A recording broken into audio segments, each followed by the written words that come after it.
A crucificação, morte e ressurreição de Jesus Cristo poderia ter sido algo comum, transitório, mais um condenado que morreu na cruz e o seu cadáver foi jogado no lixão. Poderia ser mais uma crucificação comum, trivial, se não fosse os fenômenos que sucederam à crucificação, morte e ressurreição de Cristo. Bem, como é o sol aqui no Brasil ao meio-dia? Como é, gente? É quente, é intenso, é forte. Do meio-dia às 3 horas da tarde, no verão, o sol fica insuportável.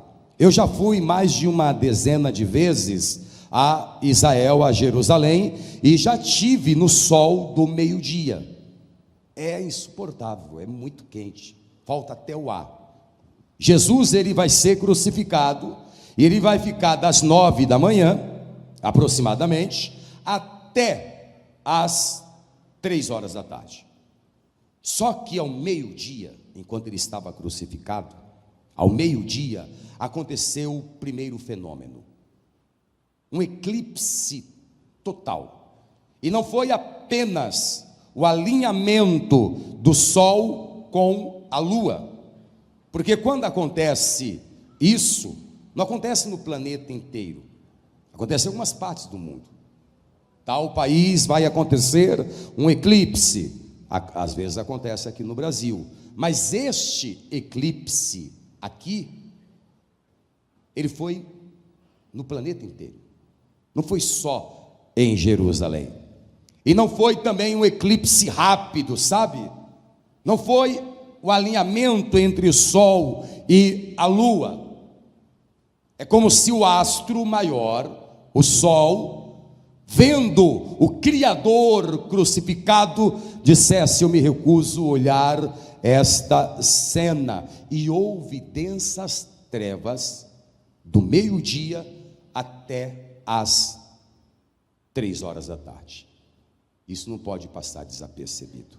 Não tem como passar um eclipse do meio-dia às 3 horas da tarde desapercebido. É impossível. E veja só como foi a narrativa, a narração de Mateus capítulo 27, versículo 45 e 46. Acompanhe comigo. E desde a hora sexta, isto é, meio-dia, coloca na linguagem de hoje para não ficar nas minhas palavras. Ao meio-dia começou a escurecer, e toda a terra, não foi só Jerusalém, ficou 3 horas na escuridão, e escuridão total. Volta na revista corrigida.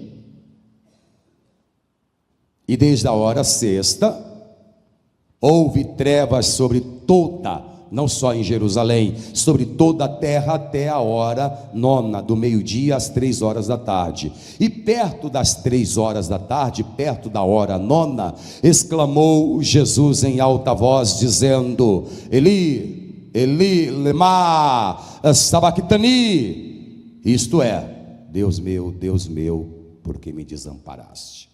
Bom, este é o primeiro fenômeno. Alguma coisa muito estranha está acontecendo em Jerusalém. 3 horas, do meio-dia às 3 da tarde, tudo escuro. Não dá para enxergar um palmo na frente dos olhos.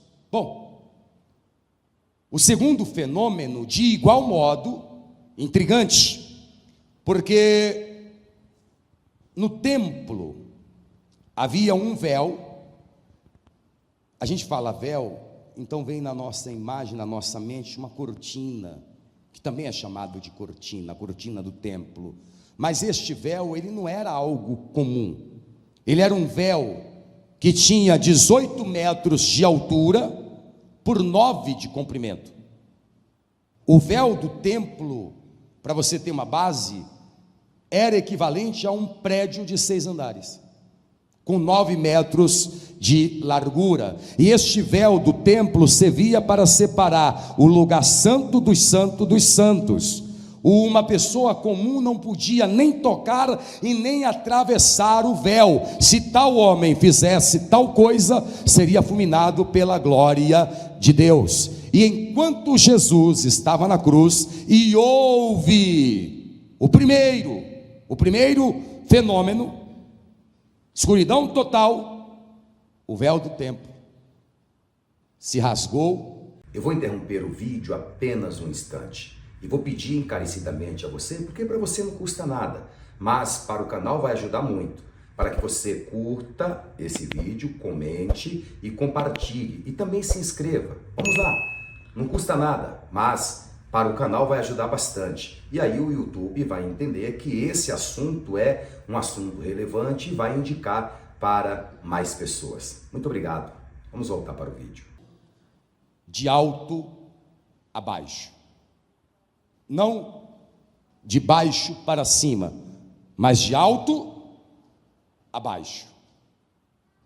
O que isto significa? Se este véu tem 18 metros de altura, significa que este véu foi rasgado não com o auxílio de mãos humanas. Eu vou te dizer de quem eram aquelas mãos que estavam rasgando aquele véu, para que eu e você, pelo sacrifício de Cristo, tivéssemos a oportunidade de entrarmos no Santo dos Santos. Sabe de quem era aquela mão? Aquela mão era a mão do Deus Todo-Poderoso, rasgando o véu que fazia divisão de alto a baixo. Oh, glória! Isso não pode passar desapercebido. Isso não pode passar desapercebido. Primeiro, um eclipse total. Tudo na sequência, tá? Primeiro, um eclipse total. Muito estranho, não é? Durante o eclipse total, o véu do templo se rasga de alto a baixo. E logo depois um terceiro fenômeno acontece. Acontece um terremoto. É muita coisa acontecendo, não é? Acontece um terremoto. A terra se fende, as casas caem, as pedras se abrem no meio. Vejam comigo Mateus 27, 51. Não foi algo trivial, comum. Ainda que a crucificação fosse comum, a crucificação de Jesus não foi. E eis que o véu do templo se rasgou em dois, de alto a baixo, e tremeu a terra e fendeu-se as pedras. É muito sinal. Está muito estranho. Você sabe, eu não queria ficar lembrando do que aconteceu em 2020, mas eu vou lembrar sim. Lembra quando veio aquela praga, e eu não vou falar o nome senão o YouTube me derruba. Lembra quando veio aquela praga onde todo mundo estava usando máscara? Vocês lembram disso, não lembram? Não foi só isso que aconteceu. Onde é que está a cabeça do povo? O povo não está percebendo. Aqui na Serra Gaúcha e também na Argentina, nuvens com milhões de gafanhotos. Vocês não se lembram disso? Além da praga, que muita gente morreu, furacões aqui no Brasil, ventos fortes no Brasil, terremoto na Paulista e em Guarulhos, sinais um seguido após o outro, um seguindo o outro. Será que as pessoas não estão percebendo? Do mesmo jeito que não perceberam os sinais na crucificação, morte e ressurreição de Cristo, as pessoas não estão percebendo os sinais que estão acontecendo nos dias atuais. Ei, está tudo escuro, o véu do templo se rasga, e agora, terremoto. Tudo isso na sexta-feira, e agora terremoto.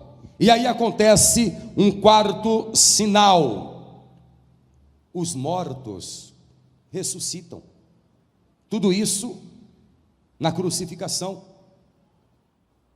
Porque com o terremoto, sepulcros de santos, homens de Deus e mulheres de Deus, se abriram.